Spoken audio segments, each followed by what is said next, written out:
The voice of Husker Nation is on the air. This is Hail Varsity Radio. Insight, opinion, expertise, along with the biggest names talking Nebraska sports. Join in with the show at 402-489-1240 or 1-800-825-5865. Now, here are your hosts, Chris Schmidt and Elijah Herbel.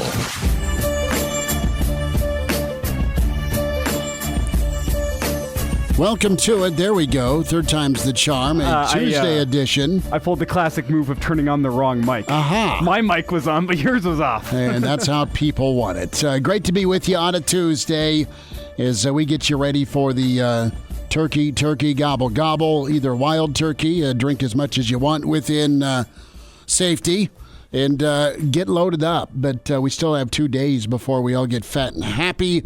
Great to be with you on Hail Varsity. We're powered by Cornhead Lager, as Hail Varsity YouTube channel where you can watch the show. Hail Varsity Radio Twitter feed is where we're on as well. Chris Schmidt, Elijah Herbel, as we're loaded up. Plenty of thoughts on Nebraska-Iowa, rivalry week. All sorts of side discussions to get into when it comes to Thanksgiving. Iowa is the what side at Thanksgiving dinner? So ponder that for a moment. I have a thought. I'm sure Elijah does. We'll get caught up with Jeremiah Sirles in about an hour, our favorite former Husker NFL lineman. Get his take on the Big Red versus Iowa. Scott Dochterman from The Athletic. He'll join us to talk Iowa, Nebraska. And Mitch Sherman from The Athletic. He'll be with us in about 15 minutes. Can dial up, join us, 489-1240. 489-1240 to get in, 800-825-5865. Those are the numbers to dial. Can email the show, Chris at hailvarsity.com. Some thoughts to tell you about as we're on the road tomorrow, Thanksgiving Eve. We're down at the Single Barrel, 9th and P, downtown Lincoln, inside the Graduate. Come on by. If you got in-laws or outlaws, bring them with, and we'll get hunkered down, and we can stare and smile at that wall of whiskey at the Single Barrel. So we're there 4 to 6 tomorrow. We are there Friday morning from 6 a.m. to right before kickoff at the Single Barrel. Black Friday ahead of Nebraska-Iowa. Real Red Reaction. Post-game show is live around 2:30 or so from the bar. So see us post-game if you can't make it by pre-game at the bar. That's around 17th and P. Legendary stop.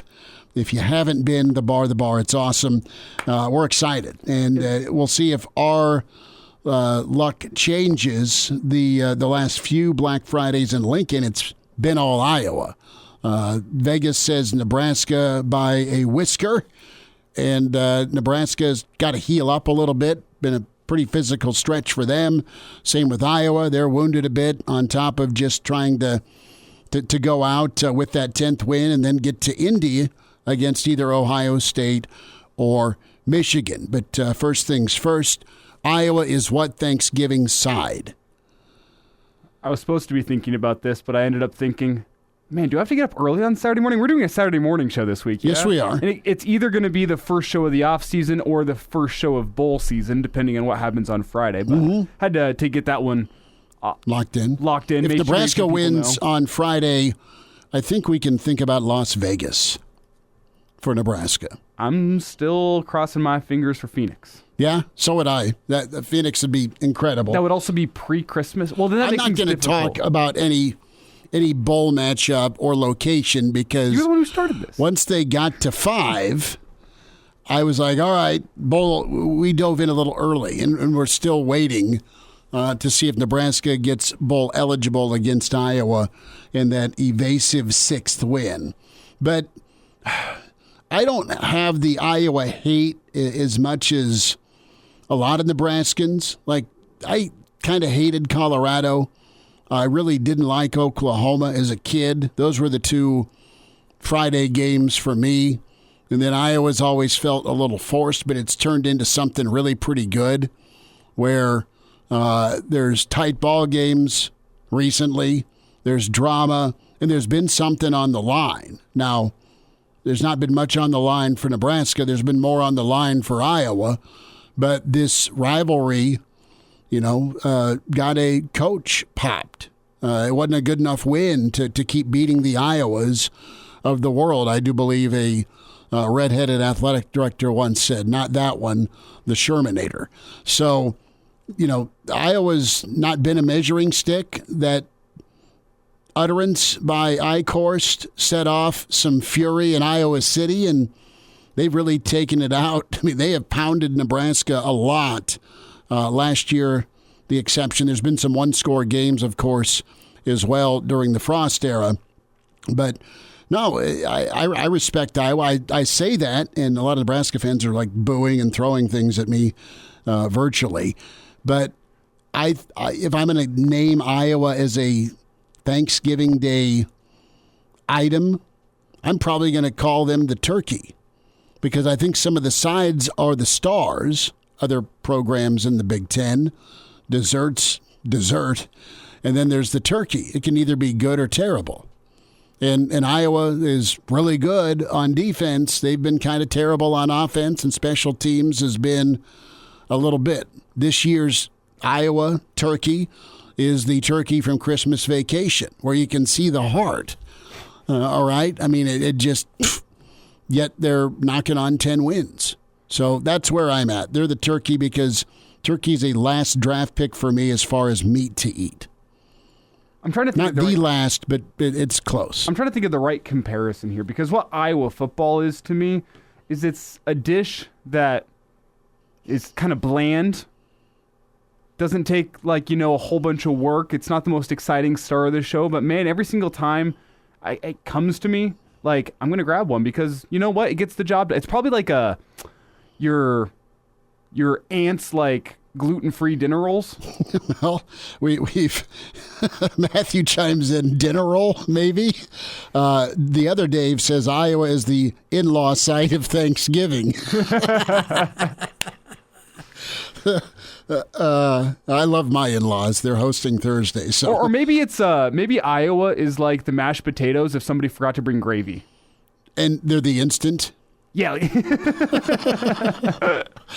they're not the boiled and then mashed. They're the instant powder. They're the box where you put enough gravy on these, you can slam them down. But right now, Iowa just doesn't have much gravy going on with their football team. They don't. Yeah, they're hearty. They really fill the gaps in your stomach, but it's not anything that I'm going out of my way to be like, yeah, that's the star of the show on Thanksgiving. Yeah, well, and Brennan kind of echoes what I was saying. He put it more eloquently. Brennan, our friend in the Black Hills, Iowa's the turkey from Christmas Vacation. Looks phenomenal on the outside, ranked at 9-2. But as soon as you get to the middle, it is a catastrophe. Well done. We'll take more of your Iowa is what Thanksgiving Day food item. That's probably the winner. That's a good one. That's pretty good. That's well put. Can chime in the stream, the Hail Varsity YouTube channel or the Hail Varsity Radio Twitter feed. Iowa is the case of Busch Light I bring to Thanksgiving. Crew, good work. That actually works, though, because, man, a lot of other beers I'd rather have on Thanksgiving. But at least it's beer. At least it's beer. It's not the $90 bottle of wine. It's not the rye whiskey. It's not Templeton. It's not Vicks tequila. No, it's Busch Light. But people love Busch Light. Well, yeah, that's what I was going to say, is even if you don't like Busch Light, whenever you see one on Thanksgiving, it's the only beer you got, I'll take it. And that's watching Iowa football. It's better than no football on TV. But you have too much Busch Light, you're going to hate in the morning. Yeah. Rusty checks in. Rusty 412. Green bean casserole. It's always there, but nobody really wants it. I disagree.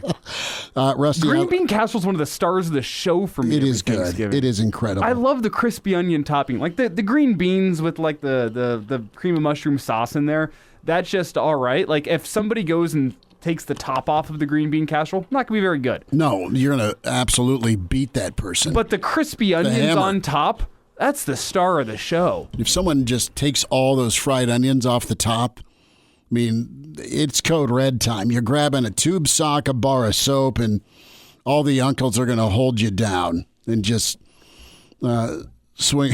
Snitley chimes in here on the stream. Templeton is made in Iowa. I know it is. At least it was bottled and sent from there back in the era of Prohibition. That does say Iowa on the bottle, doesn't it? That makes me a little frustrated. Thank you, Mr. Snitley. 489-1240. But we'll get into some of the news of the day in just a moment. That is Ty Robinson, thumbs up. Big Ty is coming back to Lincoln. We'll hear from Ty Robinson. We'll hear from Coach White, Nebraska's defensive coordinator, name mentioned today for the San Diego State opening. His mentor, Rocky Long, of course, there, and very familiar with the Aztec program. And Brady Hoke, fat guy in a little coat, is retiring. And one thing Brady could do better than coaching is recruiting. So you've got a program in San Diego State, or San Diego, as Ron Burgundy said. San Diego State is a squad that, look, they're going to be dancing with Oregon State, likely, and Washington State, and they're going to have a little bit better stage than they've had in past years. For years, San Diego State to be the program, this is the Marshall Faulk era, where they were playing a lot of bye games. So San Diego State to be playing the Miamis of the world in the non-conference. The other comments that are coming in, and the theme today is Iowa is what Thanksgiving Day food item. Brian says Iowa is showing up to the in-laws for Thanksgiving dinner, finding out they're vegan, and it's tofu turkey.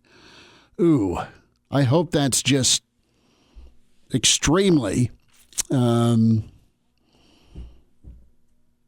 relatable for you, Brian, in a sense that someone told you about it. You've never actually had to experience. And no hate on any vegans out there. Just not practicing myself. Don't know that I will be. We'll get to some emails as well. 489-1240 to get in. But let's hear a little bit from Ty Robinson. He made his announcement today. Several players that are going to walk or could have walked met with the media. Ty Robinson back for year number 6. Yeah, so I've sat down with the coaches already, and we thought that it'd be in the best interest that I come back for another year. So I'll be returning for a 6th year. What went into that?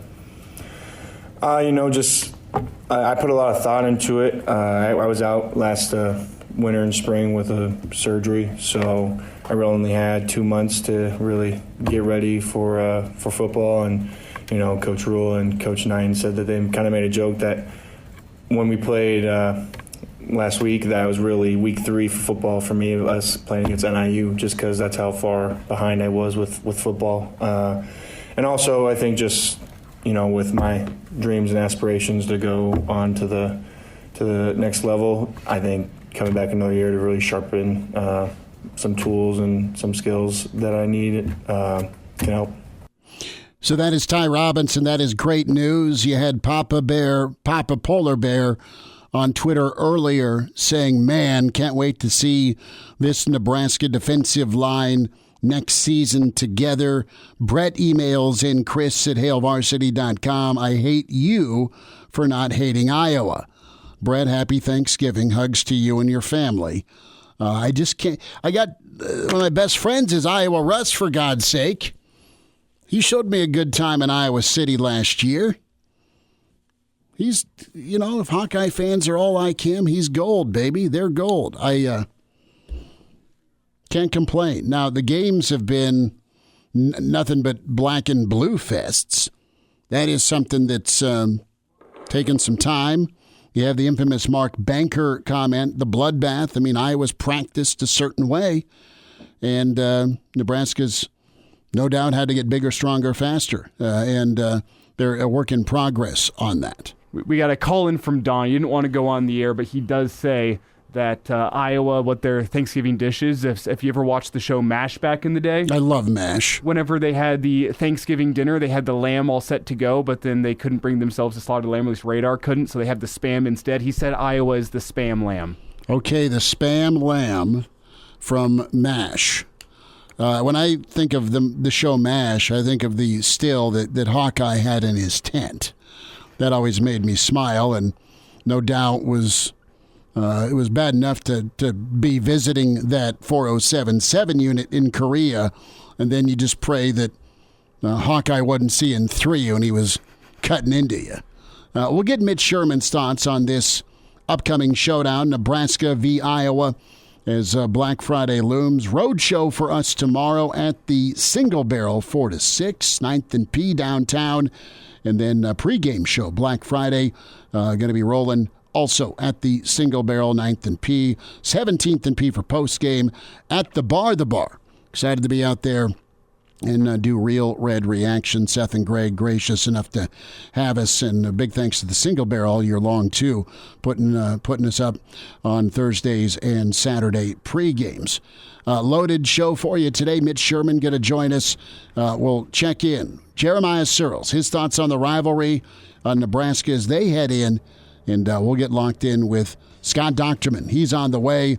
More of your comments in the stream. Iowa is what Thanksgiving dish? What type of food are they? We'll take your thoughts, wrong or right answers only. Hail Varsity YouTube can stream that way. It's that time. Hey, Mitch. Mitchie. We're looking for you, pal. Mitch Sherman from The Athletic, talking Big Red. Unleash the fury, Mitch. Unleash the fury! On Hail Varsity Radio. Yes, he's ready to unleash the fury. It is Mitch Sherman from The Athletic. Find him on Twitter at Mitch Sherman. Mitch, you set up for Thursday. How are you? Yeah, haven't turned my attention too much to that yet, but I'll be ready to sit down. I don't have a lot of responsibilities other than just eat, finding a chair and picking up a fork. Well, that's all right. We are getting inundated by our wonderful listeners via email and the stream and phone calls. We threw out the Iowa is what item on the Thanksgiving Day spread. And I kind of said their offense resembles the Griswold turkey at Christmas. I know I'm mixing holidays here, but you are. That is not a thanks. It could be the Griswold turkey served at Thanksgiving. I could see that. Yeah. You know, if you were to kind of put a label on the Iowa offense, what side or Thanksgiving Day dish would they be? Like a really dry helping of corn. It's supposed to be it's supposed to have some juice to it, and it'd be like if you went to the plate or the bowl, the dish that had the corn in it to serve it up on your plate for a nice side, and it just came out real crusty and just unappetizing. That was well painted, Mitch. Mitch Sherman's with us. Let's talk a little bit about the news today. Get to some football. And first and foremost, Ty Robinson. Are you surprised Ty's coming back? A little bit, yeah. I'm just writing that here on my screen right now. I am. It's his sixth year, and he'll be just a few days short of his 24th birthday when the 2025 NFL draft comes around, and he's doing this to sharpen his skills, he said, so that he can be a better NFL prospect. And Ty, for the better part of his career, was either dealing with injuries, like as was the case in the offseason leading up to Matt Rule's first year here and this defensive coaching staff's first year, or, just kind of being in a spot where people were awaiting him to break out. And I think he got himself in the best shape of his career this season. He looks different physically, and he really has enjoyed a great second half of this season. And it's gotten him to a place where I kind of expected that with what he had put on film, that he might just go here at age 22 and just jump in to get started. But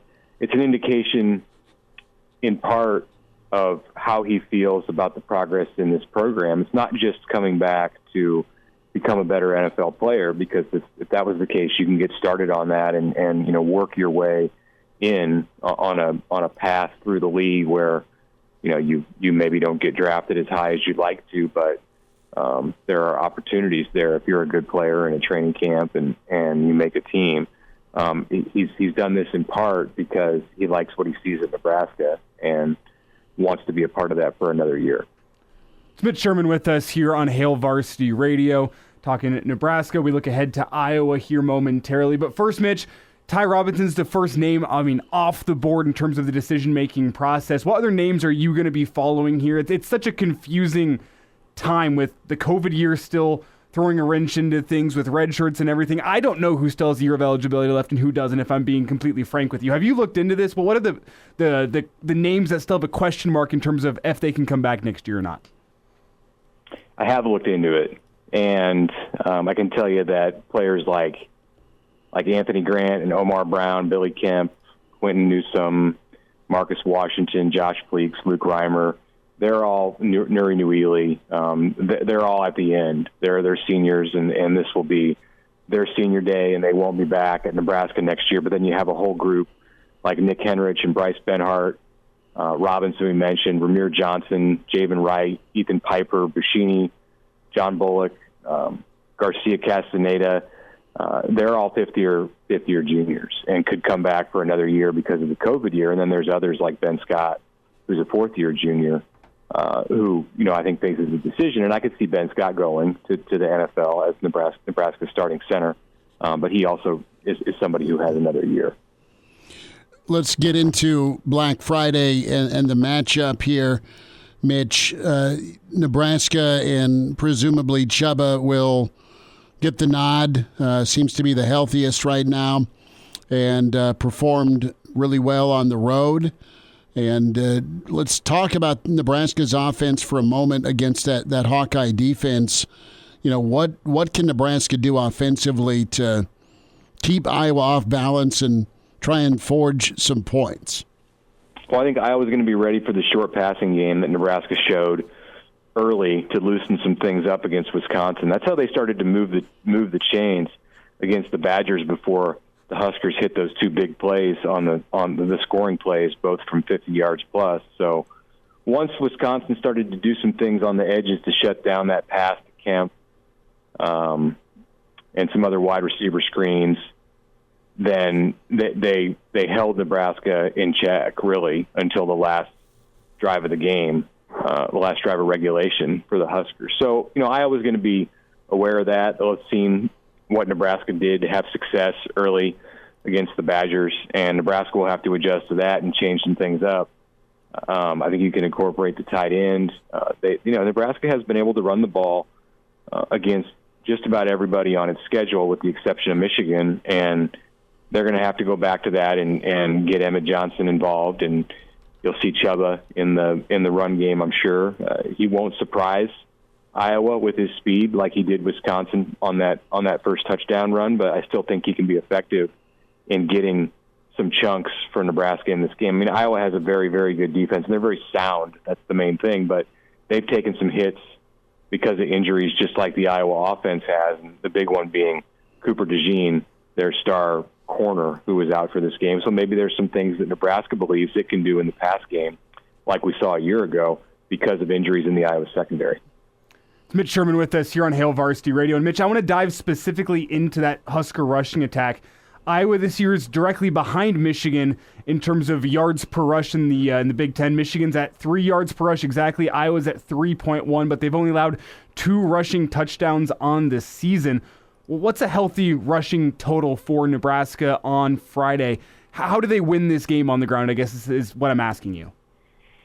Well, I don't think you can just go out and run it at them. I mean, you can run it at them, but I don't think you can just go out and be one-dimensional and run the ball if you're Nebraska and expect that's going to put up any points, any or many points. Probably not going to do well in the red zone if that's your plan. So they're going to have to mix in some things passing-wise. And like I said, tight ends, some short stuff over the middle, try those intermediate routes. It's not going to be a great day to throw the ball. Cold is the forecast at Memorial Stadium, I believe, on Friday, and it's just going to be a physical, close to the line of scrimmage game without a lot of points scored. So anything that you can get offensively, or even yardage on special teams, or a mistake that you can capitalize on that the Iowa offense produces with the Nebraska defense to set up a short field, all of those things are going to be so magnified because it's not going to be a game where there's 5 or 6 touchdowns scored. More likely, 1,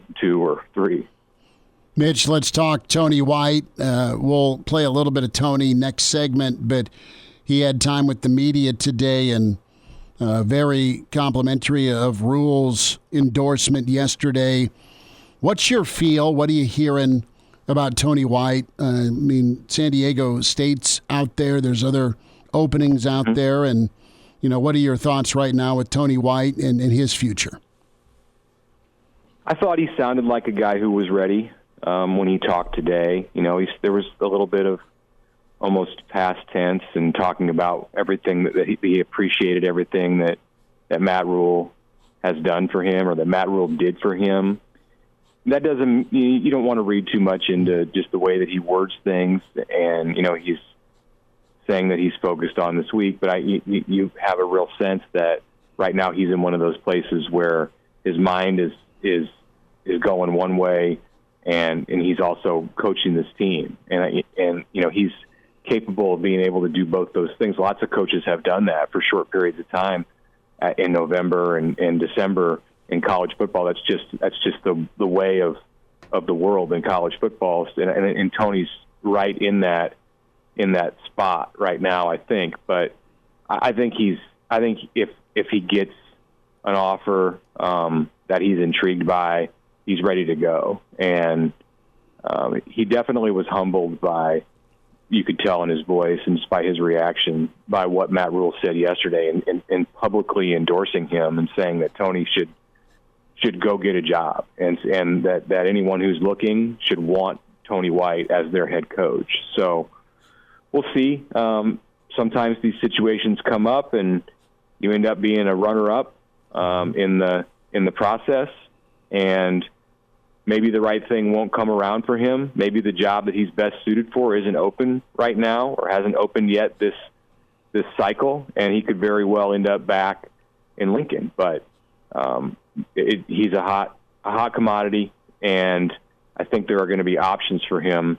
It just is going to have to come down to whether it's the right option and how I think we know how he views Nebraska. He likes the situation here, and the news today that Ty Robinson's coming back in the middle of that defense, I think would only be a chip on the Nebraska side. That would help. It helps him be comfortable about the unit that Nebraska is going to put out there next year if he's back on the sideline. I think he could expect they're going to have another good season and he's going to be right back in this spot a year from now. But you don't want to pass up on the right opportunity if it's there for you at this moment. Mitch, last thought here, 30 seconds. If Tony White does in fact leave after the season, is Evan Cooper next in line? Does Nebraska go external? What are your thoughts there? Well, I think they like Evan Cooper where he's at in that head evaluator role. I could see him getting a promotion, a different title, but coordinating the defense, I don't know if that plays to his strength. He's the best recruiter on the Nebraska staff, the best talent evaluator on the Nebraska staff, and you don't want to take that necessarily out of his hands at this point in his career. I think they'd look outside, and they're going to look at the guy who's the interim head coach if it comes to this. They were going to look at the guy who's the interim head coach at Texas A&M right now, Elijah Robinson.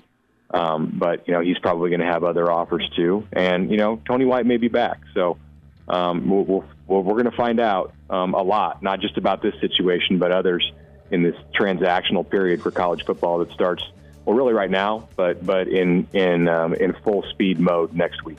Mitch Sherman with us from The Athletic at Mitch Sherman. Mitch, you take care. Have a happy Thanksgiving. Okay, thanks. Same to you guys. All right, there he is, Mitch Sherman. We'll have some more thoughts. Coach White next. And now, back to Hail Varsity Radio. Big thanks to Mitch Sherman for joining us here. Hail Varsity Radio with you on a Tuesday. Chris Schmidt, Elijah Herbel. We'll spend time with Jeremiah Sirles 25 minutes from now. Scott Dochterman will join us in hour 2. Get Scott's take on Nebraska-Iowa. Reminder about your friends at Dyer Law, personal injury. Have you been hurt in a personal injury accident, you can count on Dyer Law and the team to provide you with the helping hand when you need it, no matter what you're dealing with. Call Dyer Law and the team today at 402-393-7529 or visit Dyer.law to chat with a trusted professional about your personal injury claim. That's Dyer.law, 402-393-7529. Get to your phone calls and emails in just a minute. Munchie, our old boy from Rosie's downtown, checks in, and he tended to agree with Mitch, although I do believe Munchie's description of the corn is a little different. He says it's Iowa's canned corn. Mm-hmm. Little effort, disappointing, needs a lot of butter. And as much as you'd like to forget about it, you get reminded the next day. With Iowa, you look at the standings with corn. It's Look at you. 2 days in a row, we get wonderful bathroom humor. I like it. When I think of canned corn versus corn, it makes me say, you know what? It's not summertime, and I can't go feast on ears of corn, the grilled corn on the cob. No. Here's the thing. Here's the secret. And Paul, thanks for hanging on the line. We'll get to you in just a second. Paul's like, this is not a cooking show. Shut up and take my football call. Secret from my dad, though. You go get that corn in the summertime. Mm-hmm. You freeze it. You blanch it, and you cut it off the cob, and you vacuum seal it, freeze it. So we're going to have, I'm sure, you're beautiful set. Summer corn on Thanksgiving tomorrow. It's going to taste beautiful. Dale checks in on the stream. We're talking Iowa. What food do they represent at Thanksgiving? Grandma Mabel's fruitcake is what Dale thinks of Iowa. Paul, thanks for hanging. Go ahead. Hey, guys. I think we have the ultimate proof that all Iowa wants to be is Nebraska. Because it's the Brian Ferentz situation. After we beat them on Friday, they're firing a 9-3 coach. At least it's a coordinator. But it hurts a little more when it's your blood. I'll say that. Didn't the AD, didn't he say something about not wanting to go into mediocrity during the Brian Ferentz firing? It was Stevie P. Erie. Yes. It was not good. It was not good. And it should be noted, Iowa's athletic director is a she. Yes. Just let's throw that out there. Yeah, but point taken, Paul. All I can hope is that they have the same experience as we did when we fired a coach that could go 9-3.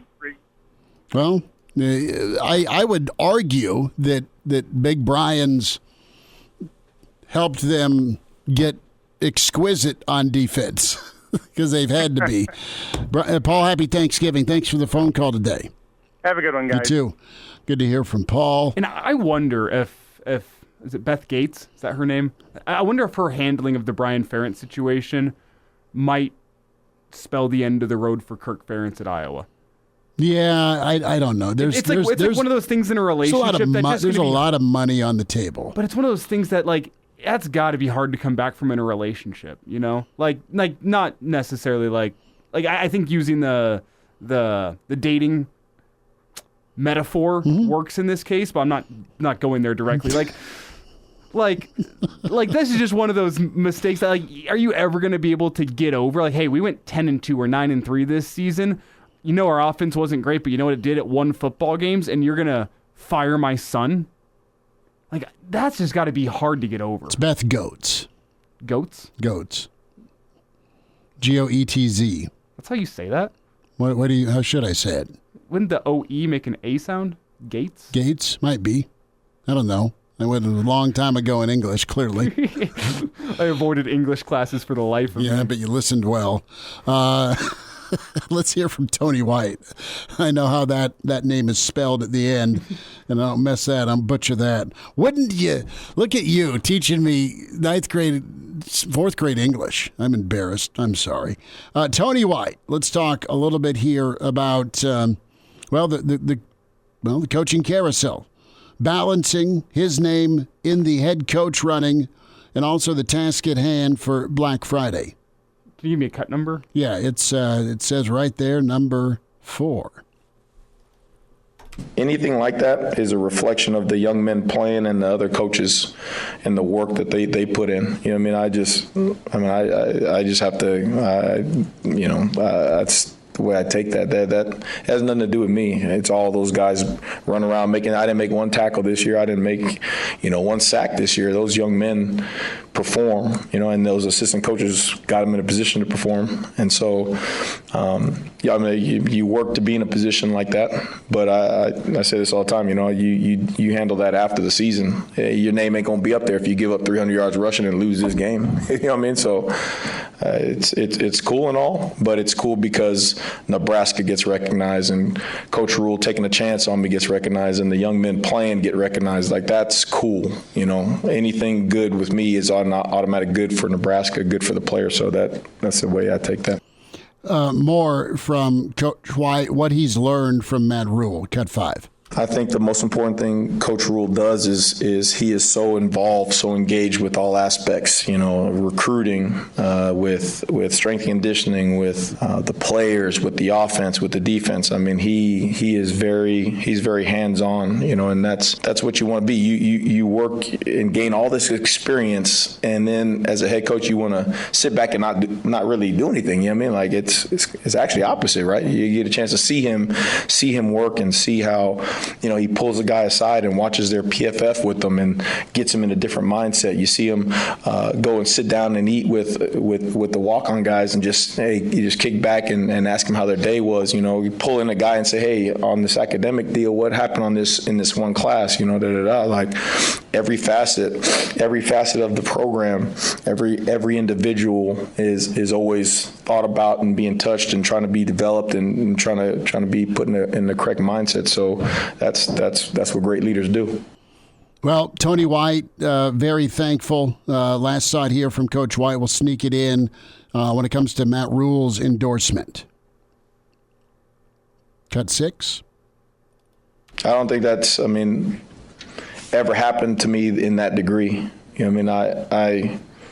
You just want to, as an assistant coach, I heard it best, man, you just be a great assistant coach. That's it. Just do what you're supposed to do, be a great resource for the other assistant coaches, be a great resource for the players, and good things will happen. So I've never had a coach stand up there and say that. I actually don't know how to react to it. I just want to do a good job for him and the chances he gave to me and my family. The responsibility he gave to me, I want to make sure I do a good job for him.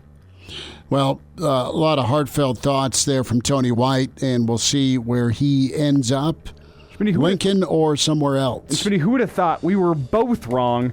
Crew says it's pronounced Getz. So we went Gates and we went Goats. We were both wrong. We should have met in the middle. It's the old silent O. I showed that I'm a big dumb animal, though. That's important. We'll wind down hour 1. Hail Varsity continues, powered by Cornhead Lager.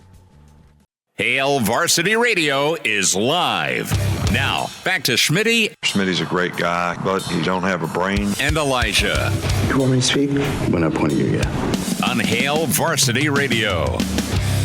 One final time this hour, Sirles in 10 minutes. His take on Nebraska-Iowa. Scott Dochterman with The Athletic talking Nebraska Hawkeyes as Todd, our dear friend Todd, emails in Chris@HailVarsity.com. Why isn't Iowa everyone's most consistent go-to side that you can always count on to get the job done, since that's what they do? It's a solid take there, Todd.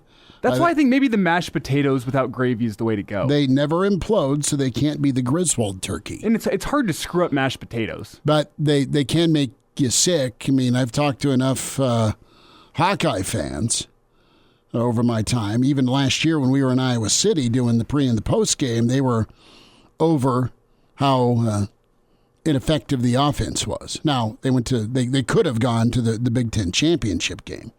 But they've done that 2 of the last 3 years. No, they're solid. Well, you know what? I'm sticking with mashed potatoes without gravy. Because you don't want mashed potatoes to be a meal. No. It's a good side dish. You need some other things to spruce it up, and that's how I feel about Iowa football. I still think they're the turkey.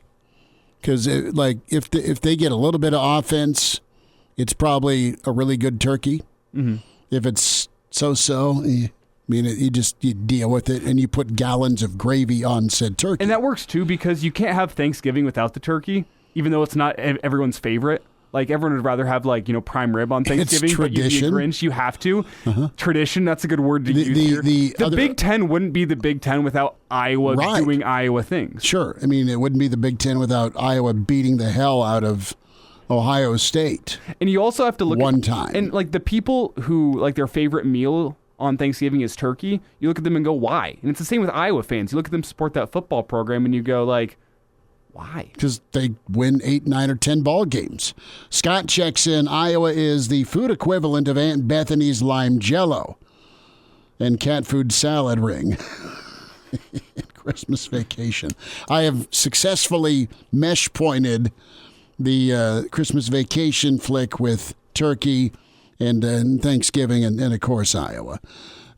489-1240, 489-1240, or 800-825-5865. We'll squeeze in a couple more calls. Who do we got? We got Dave on the line. Dave, what do you say? I say Iowa is like the turkey sandwich that you have about 2 hours after you've already eaten, and now you just want to lay down and take a nap because you don't really want to watch, but you got to have that sandwich. Right. I mean, you got to finish off the bird, right? And it's the final step in really putting you to sleep. Right, right. And some will say that the leftovers are the best part of Thanksgiving. Yeah, but you know what? It's the nap afterward that kills it. It does. The tryptophan. And that's what watching an Iowa game is like. It's like taking a nap. Did anything happen? No, I'm going back to bed. Right. You just pray that they're not putting you to sleep. Right, with the old body blows. Happy Thanksgiving, Dave. Thanks for the phone call. You guys too. All right, we'll get to more of your comments, and the stream can always watch the show. Hail Varsity YouTube. Check us out there, the video and the audio, the Hail Varsity Radio Twitter feed at HVarsity Radio. Give Elijah a follow on Twitter at Herbalessence, at Schmidt_radio for me. And we'll spend time with Jeremiah Sirles, Hour 2. Scott Dochterman on the way. It's Varsity Radio. We're powered by Cornhead Lager. The voice of Husker Nation is on the air. This is Hail Varsity Radio. Insight, opinion, expertise, along with the biggest names talking Nebraska sports. Join in with the show at 402-489-1240 or 1-800-825-5865. Now, here are your hosts, Chris Schmidt and Elijah Herbel. Back into it. It's Hour 2. It's Hail Varsity Radio, powered by Cornhead Lager. Chris Schmidt, Elijah Herbel. We welcome in our favorite Husker NFL offensive lineman, Jeremiah Sirles. He's all ready for turkey and stuffing and, dare I say, green bean casserole, Papa Sirles? I don't discriminate against any Thanksgiving food except for cranberry size sauce. Okay. Cranberry sauce is disgusting. Get the canned. No. That's gross. No. That's it's a fruit. It's a fruit roll up. It's a fruit roll up in a can. No. That's what it tastes like. There's no need for that. If I want sugar, I'm going straight to the pie. I'm not going to cranberry sauce. If I want sugar and filling, straight to the pumpkin apple pie. No. Here's my thing: the canned cranberry sauce, no. Homemade cranberry sauce, yes. Never made it homemade. And Sirles is like setting both on fire. It's okay. Sirles, you're not going to do a little pecan action? I mean, again, I discriminate against no pies, but I think the wife went with my mom and got apple and pumpkin pies. So, okay. That's the go-to here. It's a little smaller Thanksgiving here at my parents' place. They have a little bit smaller of a house. Kitchen's not very big, so my wife actually brought her toaster oven with her so we could have another oven here. So cool. We're all set we're doing it tomorrow night, Wednesday night, because I'm actually driving back to Nebraska on Thanksgiving. So that's a roadie. That's a quick turn and burn. It is, yeah. We got out here on Sunday and then turned around because I had head to New York on Saturday to watch J-Mike play on Sunday against the Patriots, Giants-Patriots. So excited about that too. That'll be good. So Iowa. Well, saying Giants-Patriots will be good. That's no. Seeing your guy, that'll be good. Well, I'm not sure about watching the Giants and the Patriots play football. Listen. The last two times I've had 2 trips out to New York that have gotten canceled. The first one was on the Monday Night Football, the opener, and they got killed and it was pouring rain. The second time I was supposed to go out there was 2 weeks ago, and they ended up pouring rain, getting killed again. So I'm hoping that now third time's a charm. It's going to be decent weather. I know it's not going to be warm in New York at the end of November. Decent weather and possibly a better game. Iowa is what side? The cranberry sauce of the Sirles? Yeah, Iowa's the leftovers you feed to the dog after everything's done. You scrape it off the plate and go, there you go, bud. Welcome to Thanksgiving. So Iowa hate is real. You guys didn't lose. You lost one game to them. I lost them my senior year. Yeah, you weren't playing, though, were you? I was dinged up. I had an MCL sprain, but that one still sticks in my craw, man. We had a lot of big wins and the Memorial, a lot of big losses, but walking off Memorial Stadium for the last time with a loss to those losers, that one stung. Well, tell me about the senior day factor of that day. Is that why that stings so much that, you get honored pregame, you get your little rose, you get a hug from Coach Bo, and you guys can't get it done on senior day? I've heard a lot of stories of people that if it's a loss on senior day, it sticks on your craw for a long time. 100%. It's the last...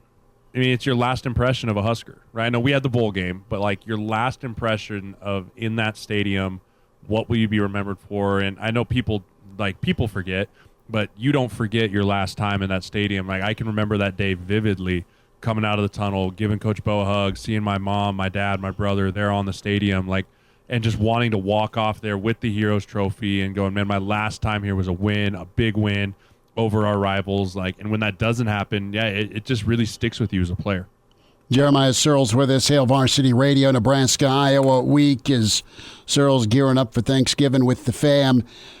With that game, not to dwell on it too much, but that was the infamous Bo swinging his hat. How close to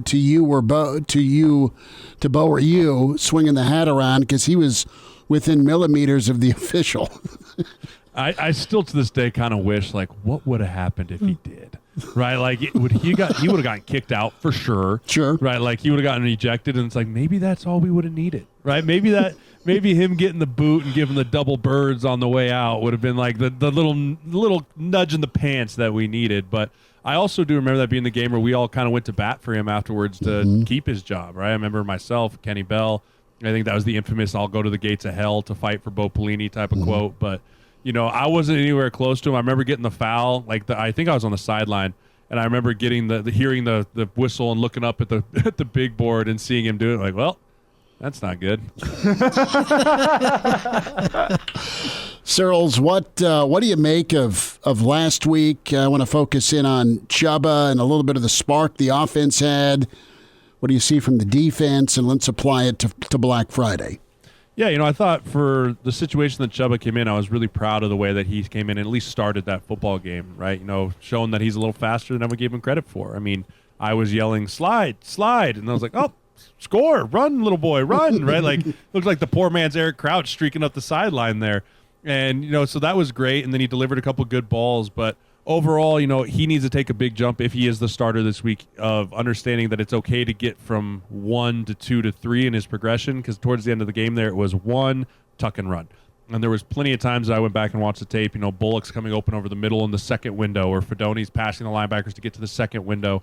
And overall, I thought the pass protection was pretty good for the most part from the offensive line. He wasn't under duress a ton all day.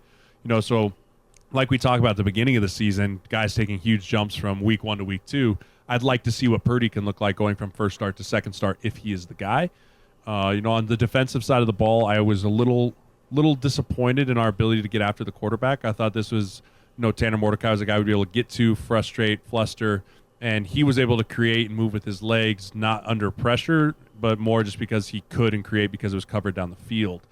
So losing guys like Nash was a little dinged up, losing Blaze Gunnerson, Elijah Judy, our depth is really being tested at a position that was already kind of limited on depth to start with. So that's going to be something very closely watched on Black Friday of how does the depth of our defensive line hold up, because it was pretty apparent when 0 and 9 were out of the game, Wisconsin knew it, and Wisconsin went straight up the gut, and I expect Iowa to do a lot of the same. Yeah, with Iowa's offensive struggles, Sirles, is that a concern for you? The fact that Nebraska's defensive line is thin, or because of Iowa's offensive struggles, do you think that this might be the game where if you are going to be thin on the defensive line, you can be okay? I guess which side of the coin are you in terms of just how bad is Iowa's offense? Yeah, I honestly believe Wisconsin's offensive line is much better than Iowa's offensive line. I mean, Tanner Bortolini's an NFL player at center. Jack Nelson's an NFL player at tackle. Right? You look at Iowa's offensive line, and they just don't have the same type of caliber player across the board. So, yeah, it's okay to be a little bit thin at that position, but when it becomes a war of attrition, which is what this game is going to be on Friday, it's the depth that worries me in the second half of can these guys sustain the going and getting beaten? Can Nash and Ty play 50, 60 snaps a game? Like, can those guys do it? And if they can, great. But if they can't, that's when I start getting a little concerned. And to flip it around, Sirles, what kind of talent do you see on the Iowa defense? I mean, they're fantastic.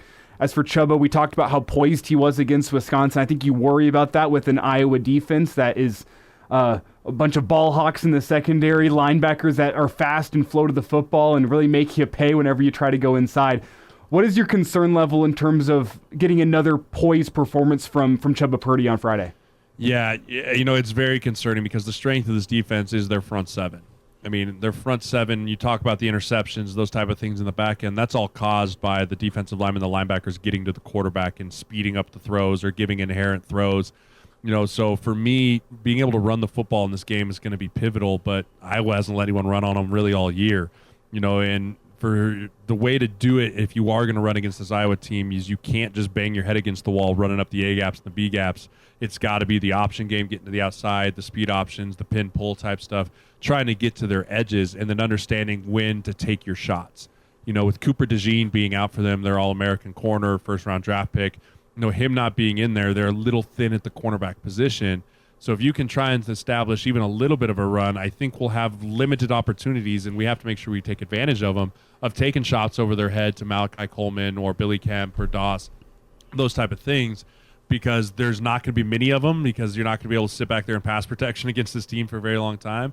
But when we have those opportunities, we have to make the most of them. Sirles, what do you think happens at quarterback? Do you think Chubba gets the nod for a second week because of his dual threat ability? I mean, clearly he looks like he's the best passer, but you talked about how pivotal the run game is going to be. If Harburg's healthy, I mean, he's a tougher runner, or at least his style's more physical. Chubba's a faster runner, or at least more elusive, more big play. Both guys can do big plays on the ground. Yeah, honestly, I think we'll see all three. With Grant being injured and being out of that game, you're thin at the running back position. Like, I remember Grant getting hurt. I looked at my wife and I was like, gun to my head, tell me who the fourth running back is behind Josh Fleeks. No idea. Pull the trigger. Right? Like, we're basically at that point in depth chart on the running back position. So having Harburg, Chubba, and even possibly Sims finding a way to put some gadgets in and finding ways to try and just get some guys that can run with the ball in their hands, I think we'll see all three as a chance. And honestly, Harburg being healthy at this time of the year, coming off a high ankle like that, you're not really sort of kind of. You're sort of kind of healthy. And if that is his strength of the game is being a powerful runner, if you're kind of running on an 80% or even a 75% leg, that's not really the strength of your game anymore.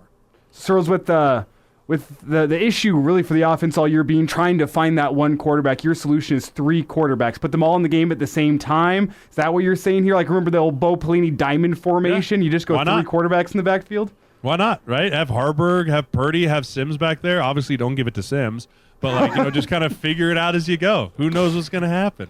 Sirles, what's this season kind of meant to you as a guy who's had a chance to do a couple of games from the booth? You're around the program a ton. You bleed red. Have you been impressed, happy, pausing? Where's your take on the topic of progress? Yeah, I called at the beginning of the year. I thought it was going to be a 5-win season. That's kind of where I pegged it. And the sad thing is this could very easily be a 7-win season right now.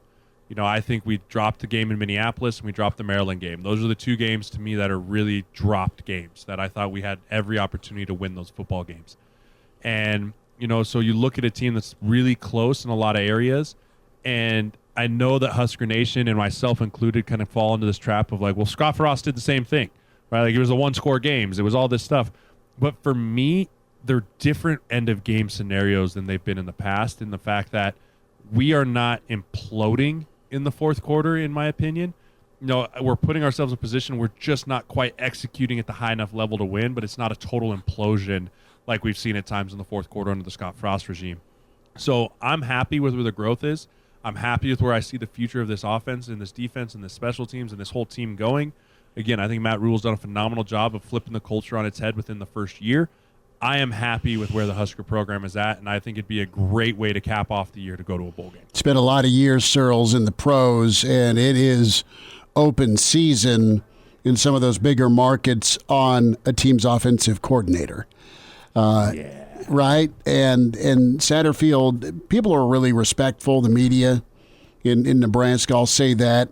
That said, there's been questions, and you have social media. You've heard the fans' outcry at times, specifically the last two fourth quarters, last 2 minutes of the last two fourth quarters.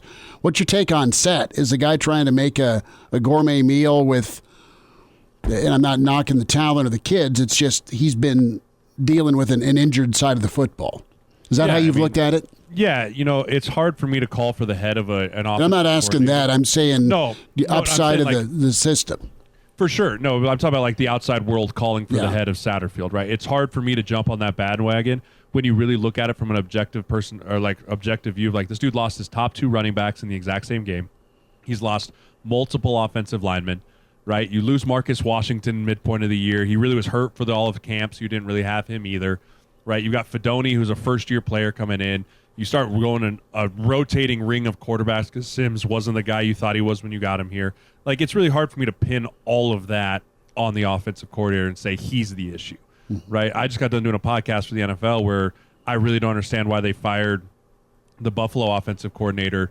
Like, I really don't understand why they fired him because it's like he wasn't throwing the interceptions, right? Like, he wasn't the one out there fumbling the ball. Like, they were ranked first in every category. But it comes down to eventually someone has to fall on the sword, and everyone's going to have to fall on the sword at one point. But for me, it was the injuries this year. It was the injuries. It was all those things. And Rule nailed it in his press conference.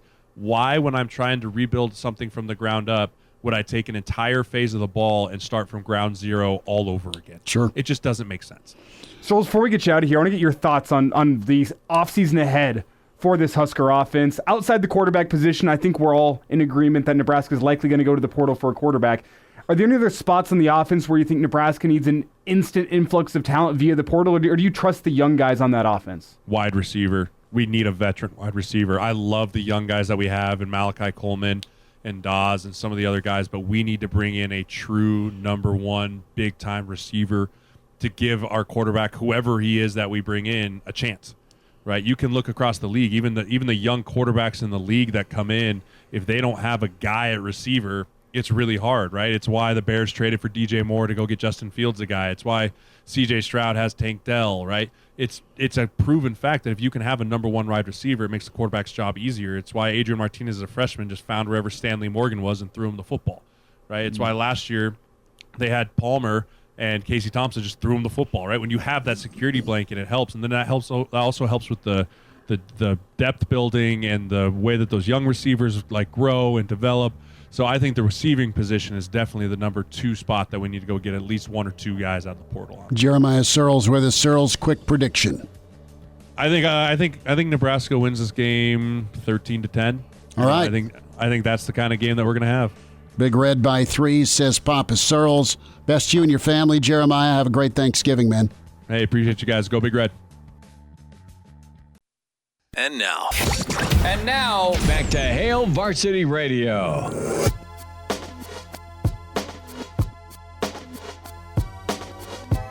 Back in Hail Varsity Radio, Nebraska-Iowa week, we welcome in really talented college football man Scott Dochterman with The Athletic, and, of course, covers Iowa and college football. Scott, what a season it's been. Can you believe it? We nod and say what's up every year in Indy for Big Ten Media Days, and fast forward, it's already, Nebraska-Iowa weekend. How are you?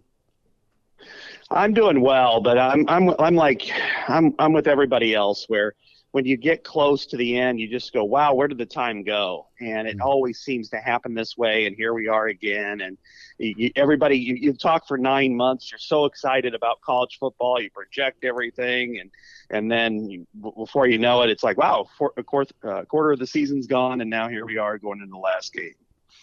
Well, Scott, I want to get the lowdown on Iowa. The two parts to this coin, on-field, off-field. Let's focus on the off-field drama just for a moment with the decision by administration to move on from Brian Ferentz, how you've kind of processed and absorbed all of this, and what's your temperature right now of Coach Kirk Ferentz and kind of where he's at in his career and his time at Iowa? Could Friday be his last regular season appearance with Iowa, or do you think, you know what, he'll move forward and deal without having his son as OC? You know, initially everybody kind of wondered, and I was among them, trying to read the tea leaves, when Brian Ferentz was pushed out, that Kirk Ferentz might step away. But the people I've talked to closest to him have decided that no, he's not going to leave. He's happy coaching the team. Now, that may mean that certain things like giving money back to the athletics department, I could see that one probably evaporating now because of this. But by and large, if he did have a chance to leave, I think that the players would have sensed it too. And if you want to say that if there's anything that kind of showcases the prowess that Kirk Ferentz has as a coach, it's how his team has kept its mentality straight on since this all took place, because this could have been a moment where they went right down the toilet, and instead that they've won every game since then. They haven't played any differently. They haven't played like, let's win one for Brian, although the other day they did dump him with a bucket of Powerade. But they've really kept their focus, and that's to be certainly a credit to Kirk Ferentz, who's been able to do this for a long, long time. Scott Dochterman's with us, Hail Varsity Radio. We're talking Iowa football, Nebraska-Iowa Black Friday. And Scott, a thought from you on just the atmosphere. And let's go back to Saturday, the win over Illinois to clinch this early. Yeah, it was certainly an interesting scene in Iowa City because, the atmosphere surrounding the team has been pretty mixed, as you can imagine. I mean, the offense has been so bad for a couple of years now, but especially this year, that the fans, had been kind of, I don't know, grumpy is the best way to describe it. They were poo-pooing every win, everything, without really getting too detailed. But then, but I think in some ways, announcing that Brian Ferentz would leave at the end of the season has kind of, been a release valve, almost popped a blister. And some fans have been able to say, okay, well, maybe they can enjoy it a little bit more. And then the other day, it was a typical Iowa game this year where everything was played really close to the vest. They didn't really make any mistakes, but they weren't playing well on offense for the most part. And then at the end, they put forth one of the, really an impactful play. I mean, it's a division-winning play in the last couple of minutes of action. And so I think people were pretty excited. There wasn't a rush to the field moment, but they were very excited for this team to overcome its liabilities to, end up winning the West Division. What do you think about with this 9-2 record? Are you amazed by it, or are you, well, hey, it's the Big Ten and Iowa's adapted appropriately to this last hurrah in the West Division, but overall, I mean, they are just better than most. They're more physical. They're insanely talented on defense. And, hey, guess what? They're like everybody else in the division. They can just do enough on offense to survive. I think what it comes down to with Iowa versus pretty much most of its competition is the mental focus that it has on doing its job is kind of been what has enabled it to succeed where others have not or come close. And I think you look back at a little over 3 weeks ago, there was a 4-way tie across the Big Ten West. And any of those 4 teams, I mean, talent-wise, they're comparable, ability-wise, yet one has been able to stand out and even win and persevere in these games. And it's because of the mental focus that they have, because yes, their defense is tremendous. They have the best punter in the country. They have good special teams, but they also lost its best player, in Cooper DeJean, when he was practicing offense, nevertheless. And that could really harm a team, but instead they were able to move forward. So the Big Ten is, clearly a group of 3 and then everybody else. But Iowa, in its philosophy and its style of play and the way it channels and focuses and wins play by play and plays at kind of the boring cliche of one play at a time, but it works. And that's why it's 9-2 and nobody else is really close to it right now. It's that mentality that Matt Rule's preached all year. 1-0 each week, one play at a time, kind of shrink it down to that process and get better doing that. What's your take on Coach Rule and what you've seen to your west with Nebraska this year? There's a lot I like about Nebraska. I really think that they're on the right path.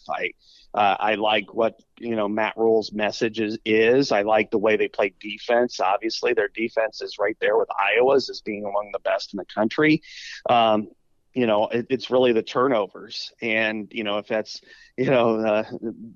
Purdy Jr., Chubba Purdy Jr., out there, if he can be the one to kind of limit the turnovers or whatever, I think then if they can kind of adapt, at least feel mentally, and do all the little things right, that there's no question in my mind that they're going to be a team that can take that jump and be a, if not a championship caliber team next year in the Big Ten, certainly one that's going to be, upper tier, a ranked type team. So I really like what he's done. I think the no excuses was really important. I felt like that's one thing with Scott Frost, that there was always something to blame, whereas, Matt Rule has never done that. And so I like the approach. It's been an unfortunate kind of run the last few weeks, some close losses, but I think overall in the big picture, he's got Nebraska on the right track. What do you think about Friday, Scott? Vegas says this thing's a coin flip. Iowa's been favored. Nebraska's been favored. You have both teams playing with backup quarterbacks. Iowa's run game has shown a bit of life, and Nebraska's offense a far cry from what it's been, at least with that Purdy factor. What's the difference on Black Friday? I think it's going to come down to the very smallest of details, and it's boring, and people are going to make fun of everybody on Twitter about it on Friday, but it's going to come down to field position. It's going to come down to turnovers. Penalties. Because I think, both teams run the ball somewhat effectively. Iowa's has gotten much better over the last month or so. Nebraska's is one of the, I think it is number 1 in the Big Ten. And both defenses are outstanding, but it is going to come down to those smaller details, whether or not the punt goes out at the 5 instead of goes in the end zone, whether, the turnovers, I think, are probably the biggest key. But I expect this to come down to the end. And this could be a defining win for Nebraska, not just because of, forget who they're playing necessarily. It's what they're playing against, because they've lost so many of these little close games that if they can find a way to get over the top against a pretty good team in Iowa and win a game and get to a bowl game, this is one that can really propel Nebraska to the future. Like, okay, we can win the close games, we can avoid the big mistakes and get to a bowl game, get those extra practices, and they're going to be highly sought in the bowl by the Bowl Alliance. I would expect Vegas to be very interested in Nebraska if they can win. But they're going up against a team that is, again, very mentally focused, physically dominant on defense, and also very, very banged up. Arguably it's three best players are out for the season, and it's quarterback. He's played better, but he's been inconsistent through the season. So there's an opportunity there for Nebraska to win this game. But they're going to have to go against a team that's won I think it's 17 out of its last 18 November games. The only loss came last year in Iowa City. So to Nebraska.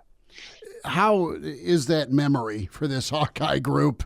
Last year, we were on the road for it. We were there and surprised a lot of us. And then you made the midnight drive back because word was here's Rule, here's Johnny. And, you were back to cover the announcement. But this Iowa team, is that a memory they're carrying with them, or does it matter? It's Nebraska. They're gonna be up for it anyway. Yeah, it's one of the, it's something that they're going to be focused on anyway. I mean, they have accomplished their goal of winning the West already. So we get to talk to them in a few hours and to see, but they any kind of trophy game matters to them. Losing, Iowa State lost last year really was the one that chapped them the most. And so they were able to go to Ames and do it. I imagine that's the same focus with Nebraska. It's an important game, having somebody win a trophy at your home and costed them the West Division was something that, mattered to them. They also had significant injuries in that game. Spencer Petras is still, he just hit the transfer portal, but he tore his labrum and his rotator cuff by a hit that game. And then their backup quarterback, who has since transferred to SMU and is the third team quarterback, just to give you a little bit of a background on how good he was. And then Cooper DeJean got knocked out, and they put a true freshman in, Trey Palmer. Pretty bad matchup, I think, across the board. Trey Palmer abused him and got some good film for the NFL. So I think that it matters a lot, but I also think the one thing this team does pretty well is it doesn't get too hyped for one singular opponent. It just focuses on the task at hand. And so, yes, they're going to want to win at Nebraska, win the Heroes Trophy, take it back to Iowa City, and probably if they were to have them to win, probably have some schadenfreude if Nebraska can't go to a bowl game, but they're not going to put more emphasis on this than they would pretty much any other game. And now, back to Hail Varsity Radio. Scott Dochterman's with us, Nebraska-Iowa Black Friday, Hail Varsity Radio. And find Scott at Scott Dochterman on Twitter. Read him with The Athletic. Does an amazing job of covering Iowa, the Big Ten, and college football. Hawkeye fans want to see who in Indy, Ohio State or Michigan? Great question. If Caden McNamara and Eric All were able to play, I think it'd probably be Michigan. But now with, they've been in the same league with them for 100+ years, and they don't like either one. And I think stylistically, you're right. So, Ohio State's a little more explosive. It's hard to say which one's a better matchup because I don't think either one's a good matchup for Iowa. So I'll flip a coin and say Ohio State, but I think they would have really loved to have Cooper DeJean back there trying to defend Marvin Harrison versus, I don't know, anybody else on the planet. No, that's a good point. Last thought, and Scott Dochterman with us, we'll get you out here with The Athletic. Just your reaction here with Michigan. Despite all of the scandal, they could go get it done for a third straight year against Ohio State. And, if they handle their business, either team's supposed to beat the West opponent, whoever that was, right? And then you're playoff bound. I mean, if Michigan does this, is this 2023 movie going to be titled "The Bad Guys Won"? Yeah, they're kind of like the '86 Mets. Right, great book. I love the book. They're the team everybody hated, and I think they embraced that. And I get it. I mean, for pretty much covering the Big Ten, it's always been Ohio State as kind of the evil empire. In fact, we've always referred to Ohio Stadium as the Death Star. But in this case, the villain has turned to Ann Arbor, and if they're them, you got to embrace it and accept it. They like being that those bad guys, because for a long time they've been the junior partner in that rivalry with Ohio State, and that does not wear well with either school. But I will say this, that whoever wins, and they play Iowa. Iowa does not have near the talent to match up with them. We know that. But Iowa has won a few games against teams of that caliber, including 2016 against Michigan, which was number 2, similar type team. And they just played it really close to the vest, played very physical, and, and just kept it close. And then at the end, won on a last-second field goal. And to me, the greatest upset I've ever seen was in 2003 in the Big 12 championship with number 1 Oklahoma, 12-0. Considered by many as the best team in college football history, got beat by 9-3 Kansas State at Arrowhead Stadium. And I still remember that to this day. And so I'm not going to completely shut out any kind of idea that maybe Iowa pulls an upset. I know it's a 1 to 100 chance, but I'll say this, that, somebody like in Ann Arbor or Columbus probably shouldn't celebrate too much. They should concentrate, because they're going to get a fist in the mouth a few times against Iowa. Oh, it'll be physical. Absolutely. Scott Dochterman, The Athletic, and at Scott Dochterman on Twitter. Hey, Scott, we will check in soon. Thanks for giving us a few minutes this week here for Nebraska-Iowa. Thanks for having me, Chris. I really appreciate it. Good to spend time with Scott Dochterman. Always fun to sit down with him in Indy. We'll get to see one another Friday in the press box. But he is making his way westward. Was gracious to us last year in Iowa City. Good stuff. Scott Dochterman with The Athletic. Okay, Chubba Purdy spoke with the media today. We heard from Ty Robinson. He's back for year 6. High five if you're a big Red fan. Tony White looking at his options clearly as his name's mentioned for the San Diego State job. We talked with Mitch Sherman about that. How about this? How about Chubba's future? Mitch asked him that today. Cut 4 here from Chubba. I mean, we're just focused on this week. Got to go 1-0 this week and just keep working hard and just focus on this Iowa game. And then after this game, try and go to a bowl game. So we're just going to take it one step at a time, and then after the season, when everything's done, we'll go from there. So that wasn't I'm leaving. That wasn't I'm staying. That was, oh, yeah, I'm graduating in December, so I could be a graduate transfer. More from Chubba. And, the question was this, dude, why aren't you playing more after what you looked like against Wisconsin? So Chubba answered the question here, what he had to work through injury-wise a lot of this season. I was just dealing with some stuff, lower body stuff. I mean, just trying to get right, just getting some treatment. But right now, I mean, since I've been taking some time off, obviously, because I didn't play much this whole year, I feel really good. After that past game, I ran a lot. So I got treatment and stuff, but I think as of right now, I feel pretty fresh. And at what point was it okay to play for Chubba? Man, I really couldn't tell you on that one. They just really had me like if we really need you, you're going to have to go in and play. So that was sort of just the whole thing, the whole entire year. So let's just revisit this for 2 seconds, and we invite you to check out the Average Joe Sports Show podcast. We had a chance to drop that this morning. Mitch Sherman, Bill Dolan, myself, Elijah Herbel. And so is this whole quarter, Elijah, what do you think this season could be? And we'll dive in Wednesday, tomorrow, with the whole record progress discussion, okay, as we loom towards Black Friday. That's big theme tomorrow for us. All that being said, with these injuries Nebraska's had on offense, could you have more wins in your back pocket with a different quarterback choice? Well, I mean, think, and this is me saying it in the moment, but I'm asking myself, in 5 years, how am I going to remember this Husker football season? Sure. What am I going to remember it by? And it's going to be by Nebraska's quarterback situation. It's going to be a case of me looking back saying, man, that Nebraska team could have gotten 8 or 9 wins if they had a competent quarterback plan. Well, Nebraska fans do this, at least the ones I bump into. They would like to have changed Joe Gans's name and dropped him in 2009. I mean, think about that defense paired with all they were missing in 09 was a quarterback because you had a good run game, good line, playmakers at wide receiver, and you had that Sioux defense.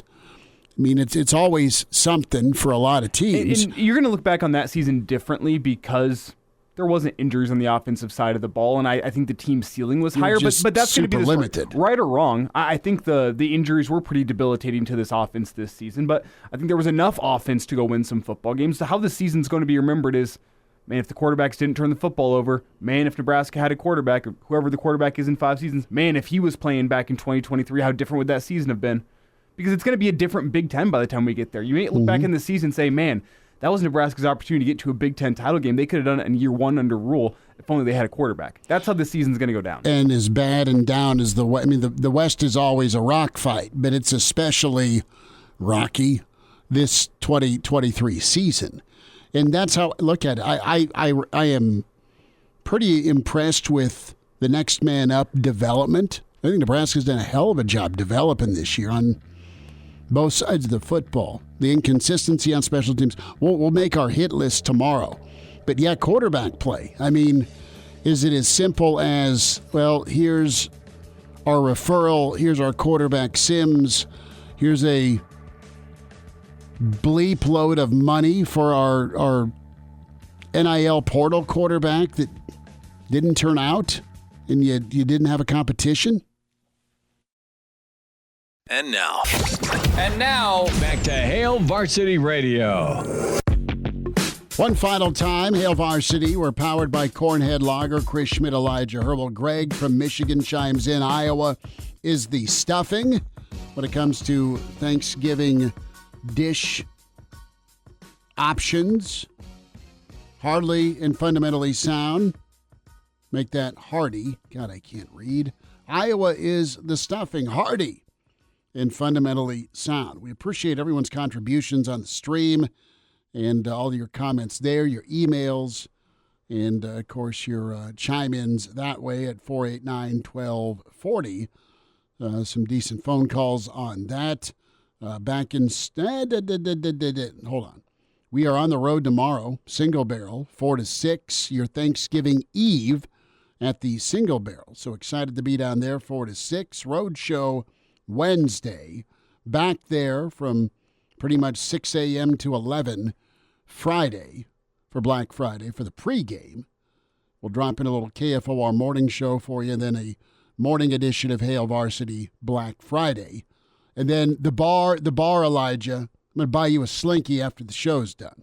Okay, because I'm going to have to do the show from in studio. I know. On Friday, which is tough because Slinky's during the show. I mean, can we get like Uber Eats? Can you deliver a Slinky? You know what we'll do? We'll tell Junior to bring, well, hold on. That would look bad. A teenage son to bring you alcohol. What's Dad doing? He's in jail. So we'll get you. We'll send to St. Bernard with a Slinky from the bar. Schmitty, why would you go to jail? If he gets caught, you knew nothing about it. Sure. I'm. I'll just be wearing my Navy hat with that yellow M on it. What are you talking about? Reminder to buckle up this holiday season and at all times use your seatbelt. It saves lives. It prevents injuries only if properly worn. Make it click. This message from the NDOT Highway Safety Office. Speaking of Harbaugh, do you want to do Harbaugh or do you want to do Ben Hart? Let's do Ben Hart. Ben Hart, he is knocking on that Sirles door. Career start 41 for Bryce Benhart, as he's really had a good season, really has made a jump. Good for him. He was asked about Emmett Johnson, and we edited this so we're not fired. He likes to hit people, I can tell you that much. He likes to run downhill. I mean, the gaps are open, and he'll just hit them and just run. It's great to see a running back, like any of the running backs, hit downhill and just run through linebackers, run through corners, even get around D linemen, run through D linemen. I mean, it's great to have a running back that just run downhill, gain yards. That was priceless. He likes to hit people. I mean, and you talked about development in the last segment, Schmitty, the development you've seen on offense. You've seen on the offensive line, but is Emmett Johnson not the poster boy for the development on the offensive side of the football? There's candidates on the defensive side of the ball, but offensively? Both those guys, former Minnesota Football Players of the Year. All right, Bryce Benhart, O-lineman that everybody in the Big Ten wanted, And Emmett Johnson, the offensive player, running back, and his story is great. I love talking with Emmett that signing day. He was a fun interview. He's kept grinding. And the thing about Emmett Johnson is he's a guy that Ron Brown got to recruit because of the coaching change when Frosty blew out his assistants. Ron Brown had to step in and recruit and help out because he was coaching running backs. And Emmett's a guy, some film he saw, and old Ron Brown's like, dude, we think you can play here. And Emmett's nice. It'd be very appropriate for Emmett to get paid off with a career high in carries and get that century mark because he's been hovering around it. Back tomorrow at 4. Come see us. Thanksgiving Eve. We're at the Single Barrel. 9th and P. Talk to you then.